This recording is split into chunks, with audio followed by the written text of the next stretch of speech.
Hello everyone, இன்னைக்கு கருப்புளுந்தில் குமாயம் எப்படி செய்யலான்னு பார்க்கலாம். 1 கப் அளவுக்கு கருப்புளுந்த மாவு, 1.25 கப் அளவுக்கு கருப்பட்டி சிரப்பு, அதுக்கப்புறம் 2.25 கப்பு தண்ணி, மொத்தமாக 3.5 கப்பு நம்ம சேர்த்துருக்கோம். கருப்பட்டி சிரப்பையும் சேர்த்து இந்த மாதிரி விஸ்க் வச்சு பண்ணும் போது நமக்கு கட்டி இல்லாமல் வரும்.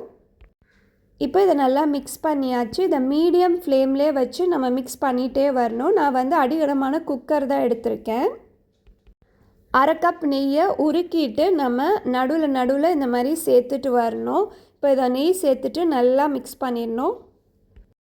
கொஞ்ச நேரத்தில் நல்லா கெட்டியாக ஆரம்பிச்சிடும். அப்புறம் கட்டி ஃபார்ம் ஆகும் போது நம்ம நல்லா மிக்ஸ் பண்ணி விட்டோன்னா அதுவும் கரைஞ்சிரும்.